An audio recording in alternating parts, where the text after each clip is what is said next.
ክፍል 4 ዛሬ የምንማማረው ጊዜያዊ ስጋዊ ተስፋ ሳሩም ይደርቃል አበባውም ይረግፋል በእውነት ሕዝቡ ሳር ነው አለን ኢሳይያስ በትንቢቱ። ክርስቶስ ወደዚህ ምድር ከመምጣቱ ከ700 ዓመት በፊት የተጻፈው መጽሐፍ ነው። ክርስቲያኖች ኢሳይያስ እንደሚለን ቁጥር 6 ላይ ምዕራፍ 40 ቁጥር 6 ላይ ጩህ የሚል ሰው ቃል ምን ብዬ ልጩህ? ጩህ የሚል ሰው ቃል ምን ብዬ ልጩህ አልሁ። ሥጋ ለባሽ ሁሉ ሳር ነው፣ ክብሩም ሁሉ እንደ ምድረ በዳ አበባ ነው። ኢሳይያስ ምዕራፍ 40 ቁጥር 6 ላይ ክርስቲያኖች ሥጋችን ፈራሽ በስባሽ ነው፣ ውበታችንም ቢሆን ረጋፊ ነው። አሁን መልካችን ተመልሰን ብንመለከተው እንደ በፊቱ ሆኖ አናገኘውም። የምድር አበባ ስታያቸው ለጊዜው የሚያስደስቱ ናቸው። ቆይተው ግን ስታያቸው ግን ጠውልገው ወይ ደርቀው ወይ ረግፈው ታገኟቸዋላችሁ። የኛም እንደዛው ነው። ክርስቲያኖች ልክ እንደዚሁ ያመንነው ጉልበታችን ሲደክም የተመካንበት ውበታችን ሲረግፍ እናየዋለን። ጉልበቱ ሳይደክም ውበቱ ሳይረግፍ የኖረ ማን ነው? እስኪ ንገሩኝ። በዚህ ምድር ጉልበቱ ሳይደክም ውበቱ ሳይረግፍ የኖረ ንጉሥ አለ? ታዲያ እንዴት ከሱ ፍትህን እንጠብቅ? እንዴት ከዚህ ምድር ፍትህን እንፈልጋለን?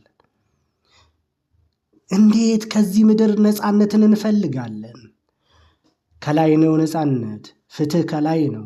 እኛ ግን እየተመካንበት ያለው ምድራዊ ንጉሥ፣ የምንፈልገው ምድራዊ ንጉሥ ፍትህን እንዲሰጠን። ይሄ መሆን የለበትም።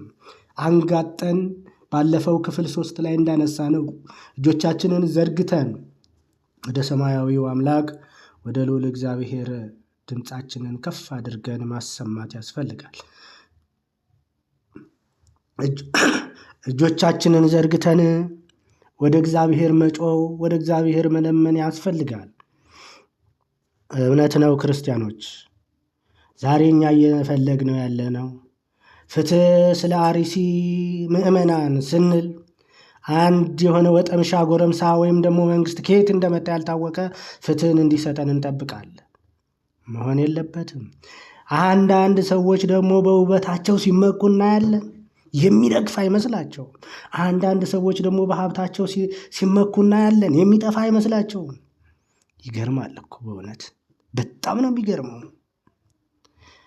ክርስቲያኖች እርግጥ ሰው ከፍጥረታት ሁሉ ክቡር ነው። እኛ ክቡር ነን። ከምን? ከፍጥረታት ሁሉ የሚያስብ ልቦና ስለተሰጠን ከእንስሳት እጅግ እንበልጣለን። ሰው ከእንስሳት ይበልጣል። ሆኖም ግን የእግዚአብሔርን ሕግ በመጠሱ የእግዚአብሔርን ሕግ በማፍረሱ በራሱ ክብሩን አሳንሶታል። ሰው የተባለው ፍጥረት፣ አዳም የተባለው ፍጥረት ክፉና ደጉን መለየት እስኪያቅተው ድረስ እንስሶችን መሰለ ይለናል መዝሙረኛው ዳዊት።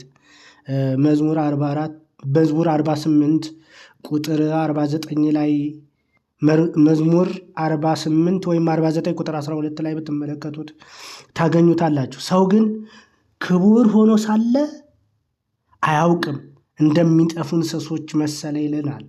ክቡር መሆናችንን እንዴት እንዘነጋለን? ክቡር የሆነው አምላክ በራሱ አርአያ በራሱ አምሳል እንደፈጠረን እንዴት እንዘነጋለን? በሰላም እንደሚያኖረን እንዴት እንዘነጋለን? ሰላምን የሚሰጠን እሱ እንደሆነ እንዴት እንዘነጋለን? እንግዲህ በሰላምና በእረፍት ለመኖር ተፈጥሮ ለሐሳርና ለመከራ ተጋለጠ። ሰው በሰላምና በፍቅር ለመኖር ተፈጥሮ ግን ለሐሳርና ለመከራ የተፈጠረ ለራሱን አሳልፎ የሰጠ የከበረ ፍጥረት ቢኖር ሰው ነው። ገነት ከተባለ የእረፍት ቦታ ተባሮ ወደዚህች እሾህና አሜኬላ ይብቀልብሽ ተብላ በእግዚአብሔር ወደ ተረገመች ምድር በመጣል ከተጣለው ዲያብሎስ ጋር በመገናኘት ኑሮውን ጀመረ። ሰው ያሳዝናል እኮ። እግዚአብሔር እንዲህ አለ። ዘፍጥረት ምዕራፍ 3 ቁጥር ይህን የመጽሐፍ ቅዱስ ክፍል በደንብ ያዙት። ዘፍጥረት ምዕራፍ 3 ቁጥር 23 ላይ እግዚአብሔር አምላክ ከኤደን ገነት አስወጣው፣ የተገኘበትንም መሬት ያርስ ዘንድ። ምን አለ? እግዚአብሔር እንግዲህ ከኤደን ገነት ምን አለው? እግዚአብሔር አምላክ ከኤደን ገነት ምን አለው? አስወጣው፣ የተገኘበትን መሬት ምን እንዲል? ያርስ ዘንድ፣ አርሰን እንድንበላ። ዘፍጥረት ምዕራፍ 3 ቁጥር 29። እግዚአብሔር ሳትናኤልን ሲፈጥረው ታላቅ ክብርና ስልጣን ሰጥቶ ነበረ የፈጠረው። ሆኖም ግን ዲያብሎስ ትዕቢተኛና ነውረኛ በትዕቢቱ ከተዋረደ በኋላ የእርኩሳት መናፍስት አለቃ ሆኖ ቀረ። ይገርማል። ንስሐ አልገባም፣ አልተጸጸተም። በተፈጥሮ መጸጸት የማይፈልግ ነገር ቢኖር ሰይጣን ነው። እኛንም እንዳንጸጸት ያደርገናል። አዳም ግን ተጸጸተ፣ ለድህነት ተመረጠ፣ እግዚአብሔር ወደደው ማለት ነው። ሰይጣን ነው የመናፍስት አለቃ ሆኖ የቀረው ሰይጣን፣ የርኩሳን መናፍስት አለቃ ሆኖ የቀረው ሰይጣን በሰማይ በተደረገው ሰልፍ ቅዱሳን መላእክት ዲያብሎስን ስለ አሸነፉት ከነሰራዊታቸው ወደዚህ ምድር ተጣለ። ክርስቲያኖች፣ አንተ የንጋት ልጅ ይለናል መጽሐፍ ቅዱስ። አንተ የንጋት ልጅ አጥቢያ ኮከብ ሆይ እንዴት ከሰማያት ወደቅህ? አሕዛብንም ያዋረድህ አንተ ሆይ እንዴት እስከ ምድር ድረስ ተቆረጥህ? ይለናል። ትንቢተ ኢሳይያስ ምዕራፍ 40 ምዕራፍ 14 ቁጥር 12 ላይ ተመልከቱት። አንተ የንጋት ልጅ አጥቢያ ኮከብ ሆይ እንዴት ከሰማይ ወደቅህ? አሕዛብንም ያዋረድህ አንተ ሆይ እንዴት እስከ ምድር ድረስ ተቆረጥ ይለናል ኢሳይያስ። ትንቢተ ኢሳይያስ ምዕራፍ 14 ቁጥር 12። ክርስቲያኖች አየነው። በዚህች ምድር የምንኖር ከዲያብሎስ ጋር ተቀላቅለን ነው። በዚህ ምድር የምንኖር ከክፉና ከደጉ ጋር አንድ ላይ ተጨፍልቀን ነው። ክርስቲያኖች፣ ሰላም ከማያውቀው ከሰይጣን ጋር አብረን እየኖርን አብራችሁ እየኖራችሁ ከምድር ሰላምን ተስፋ መጠበቅ ትልቅ ሞኝነት፣ ትልቅ ድክመት፣ ትልቅ ውርደት ጭምር ነው። ከምድር ሰላምና ተስፋን፣ ከምድር ሰላምና ፍቅርን እንደው እኮ ይገርማል እኮ መፈለግ ራሱ እንደው ውርደት ነው። ይገርማል እኮ። እንግዲህ መጽሐፍ ቅዱስ እንዲህ ብሎ የተጻፈ የመጽሐፍ ቅዱስ ክፍል አለ። ክርስቲያኖች እንዲህ ይለናል። ራእይ ዮሐንስ ምዕራፍ 12 ቁጥር 12 ላይ ለምድርና ለባህር ወዮላቸው፣ ዲያብሎስ ጥቂት ዘመን እንዳለው አውቆ በታላቅ ቁጣ ወደ እናንተ ወርዷልና። ምን አለ? ልድገመው ቃሉን። ራእይ ዮሐንስ ምዕራፍ 12 ቁጥር 12 ላይ ለምድርና ለባህር ምን ወዮላቸው?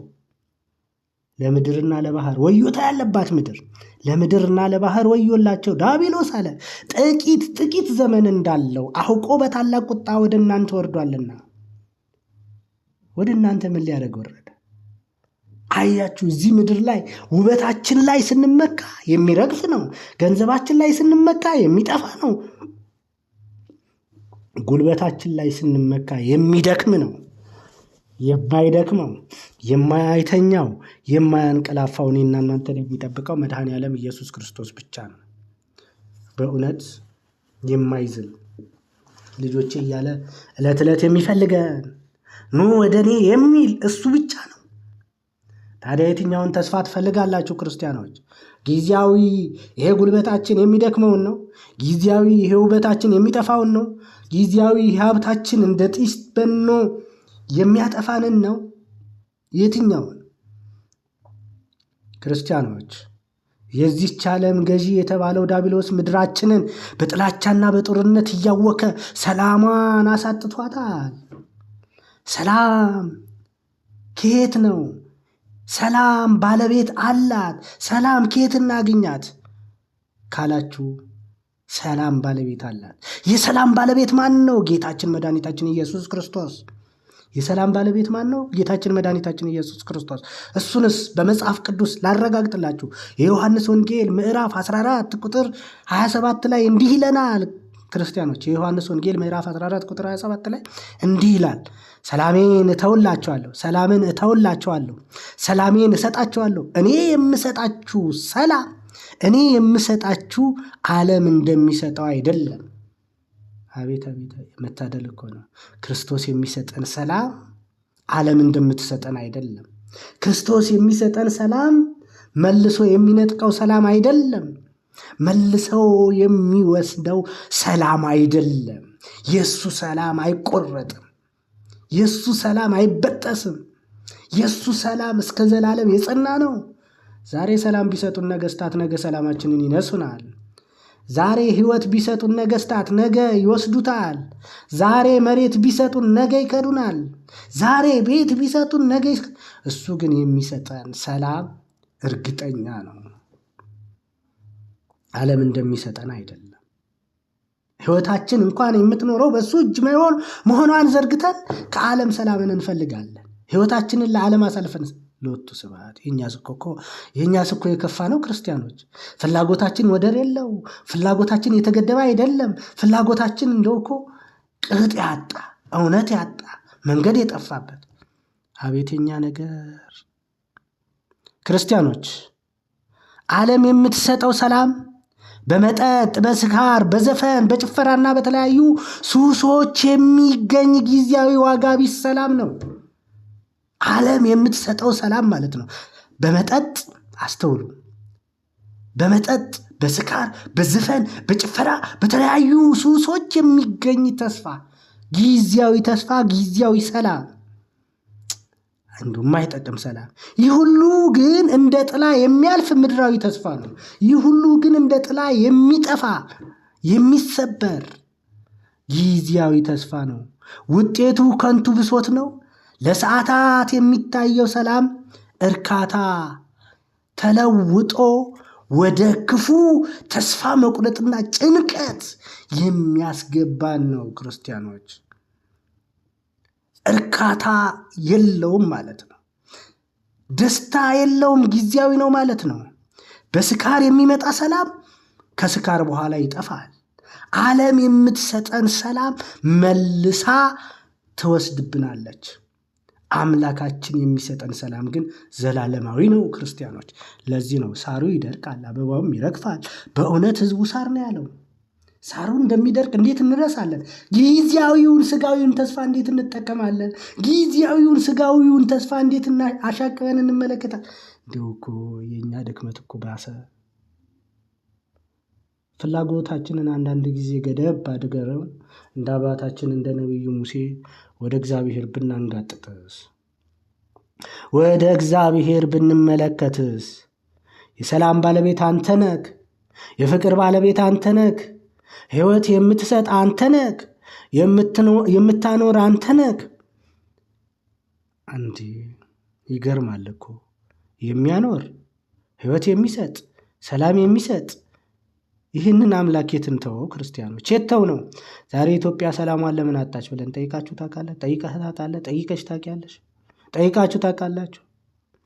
እግዚአብሔር አምላክ ለሁላችንም ማስተዋሉን ይስጠን። ክርስቲያኖች፣ ማስተዋሉን ይስጠን፣ ማስተዋሉን ያድለን። በእውነት ዓለም ለወደዳትና ለተከተላት ዋጋ ቢስ ምድራዊ ተስፋ እየሰጠች ማስተናገዷን ትቀጥልበታለች፣ ትችልበታለች። ለስጋ ብቻ የሚኖር ሰው ከዓለም ጋር ጥሩ ወዳጅነት ሊኖረው ይችላል። ለምን ብቻ የሚኖር ሰው? ለስጋ ብቻ የሚኖር ሰው ከዓለም ጋር ጥሩ ወዳጅነት ሊኖረው ይችላል። ምክንያቱም ዓለም የራሷ የሆነውን ትወዳለችና። የዮሐንስ ወንጌል ምዕራፍ 15 ቁጥር 19ን አንብቡት ታገኙታላችሁ።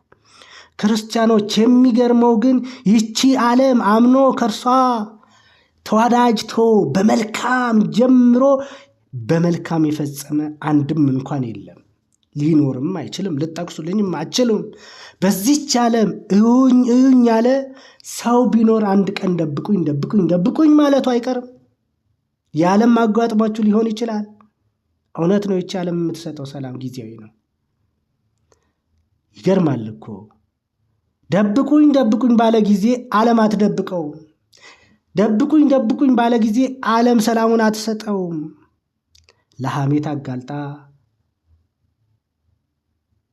መጠቋቆሚያ አድርጋ አሳልፋ ትሰጠዋለች። ይገርማል። የዚች ዓለም ዋጋ ይሄ ነው። አያችሁ፣ ይቺ ዓለም እንደዚህ ናት። የሚጠቅም ነገር የላትም። የሚጠቅም ነገርም አትሰጠንም። ይገርማል እኮ የሚጠቅም ነገር አታሳየንም። ሕይወትን አትሰጠንም። የምትሰጠን ነገር እንኳን ቢሆን እኔና እናንተን የሚያጠፋ ነው። የምትሰጠን ነገር እንኳን ቢኖር እኔና እናንተን የሚያበላሽ ነው። ጊዜያዊ የሆነ ነገር።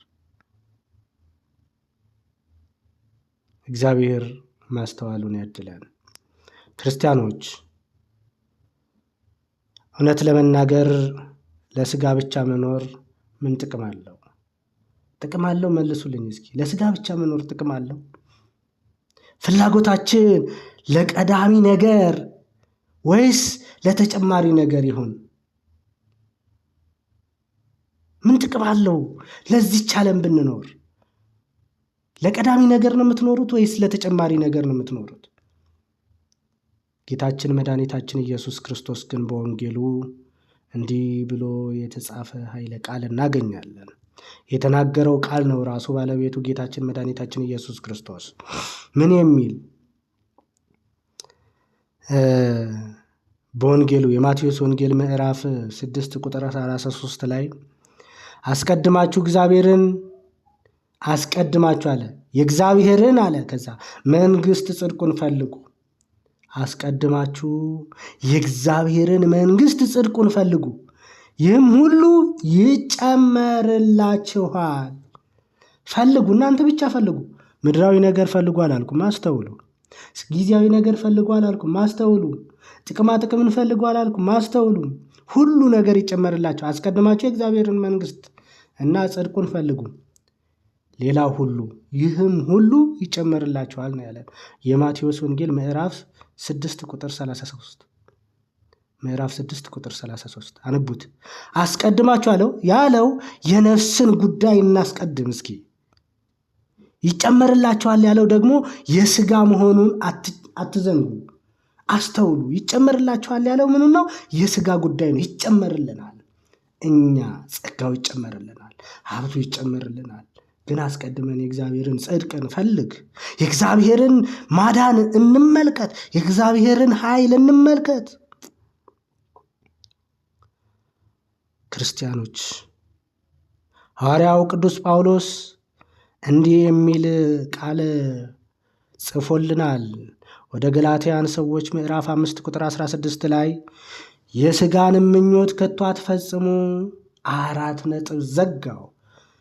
የሥጋን ምኞት ከቶ አትፈጽሙ። ርዕሳችን ምን ነበር? ሳሩ ይደርቃል። የሚደርቅ ሥጋ ነው ያለን። አበባውም ይረግፋል። በእውነት ሕዝቡ ሳር ነን እኛ። ሳር በሳር ነው የመሰለን።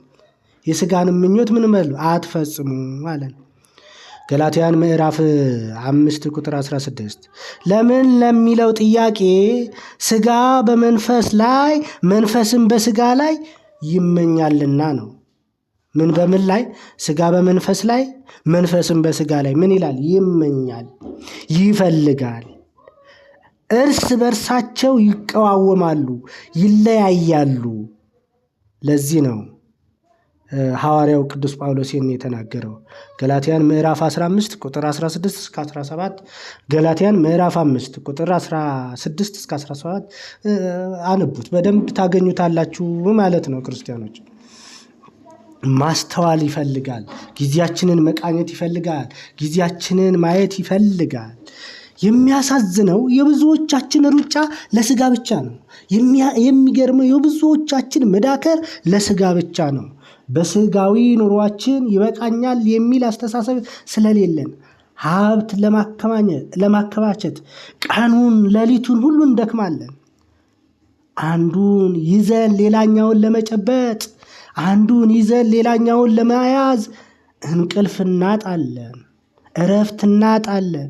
ምግብና ልብስ ቢሞላልን እንኳን በኑሯችን እርካታ የለንም። እግዚአብሔር በሚሰጠን አመስግነን መኖር አናውቅበትም። ከኛ በላይ ለኛ የሚያስብልንን አምላክ እንዘረጋዋለን።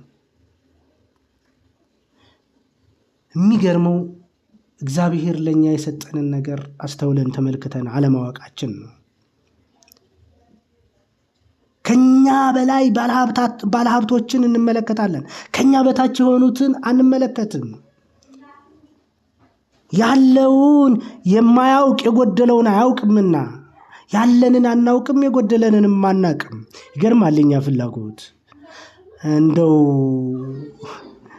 በእውነት በቂ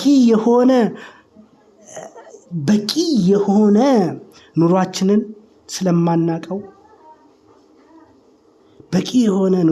ስለማናቀው ስለማንረዳው በነፍሳችን ላይ ያለውን ጉድለት ማወቅ ተስኖናል። አንደኛ ጢሞቴዎስ ምዕራፍ 6 ቁጥር 6 ላይ ኑሮዬ ይለናል። ኑሮዬ ይበቃኛል ለሚለው ግን እግዚአብሔርን መምሰል እጅግ ማትረፊያ ነው። ምን ይበቃኛል? ኑሮዬ ይበቃኛል ለሚል ሰው ለምትሉ እግዚአብሔርን መምሰል እጅግ ማትረፊያ ነው ይለናል። ማትረፍ አልፈለጋችሁም ማለት ነው። ማትረፍ አልፈለግንም ማለት ነው። ክርስቲያኖች ትተነው ለምንሄደው ሀብትና ንብረትን ማከማቸት ከመጠን በላይ እየለፋን ዘመናችንን እንጨርሳለን። ይዘነው ለምንሄደው የነፍሳችን ስንቅ ለማዘጋጀት ግን ደካሞች ነን። በጣም ሲበዛ ደካሞች ነን። በጣም ሲበዛ ቸልተኞች ነን። ተስፋችን ጊዜያዊ ተስፋ ስለሆነ ባሸበረቅን ቁጥር ዓለም ይቻለም የምትሰጠን ደስታ፣ ዓለም የምታሳየን ደስታ፣ ዓለም አታላ በስጋ ምኞት አስክራ እንድንኖር እያደረገችን ነው። የስጋ ምኞት ክርስቲያኖች ማብቂያ የለውም። የስጋ ፍላጎት ማብቂያ የለውም። ይህ ሁሉ ድካም ነው። ይህ ሁሉ ስሜት ነው፣ ጊዜያዊ ነው። እንደው እግዚአብሔር ማስተዋሉን ካልሰጠን እንጂ እኮ ደካሞች ነን። ወደ ዓለም ምንም እንኳን አላመጣንምና አንዳችም ልንወስድ አይቻለንም።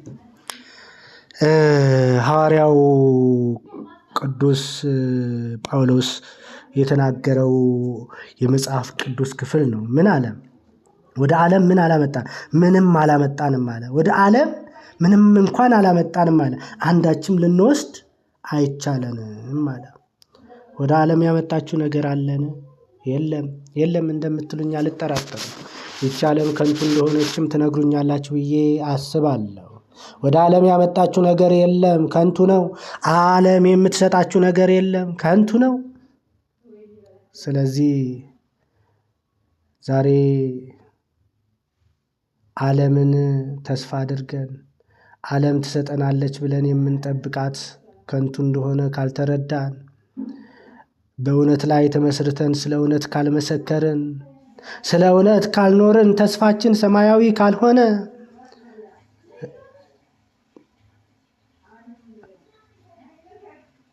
ስለዚህ ኪሳራ ውስጥ ነን ማለት ነው።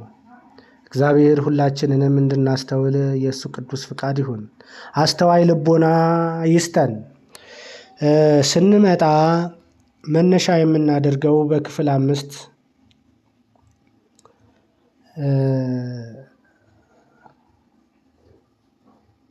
አንደኛ ጢሞቴዎስ ምዕራፍ 6 ቁጥር 7 ወደ ዓለም ምንም እንኳን አላመጣንምና አንዳችም ልንወስድ አንችልም። ምንም መውሰድ እንደሌለብን የሚያስረዳንን የመጽሐፍ ቅዱስ ክፍል መነሻ አድርገን ክፍል 5 ትምህርታችንን እንቀጥላለን። ለዛሬው ያስተማረን የመከረን የገሰጸን የአባቶቻችን አምላክ ልዑል እግዚአብሔር ክብርና ምስጋና ይድረሰው። ወስብሐት ለእግዚአብሔር ወለወላዲቱ ድንግል ወለመስቀሉ ክቡር። ይቆየን።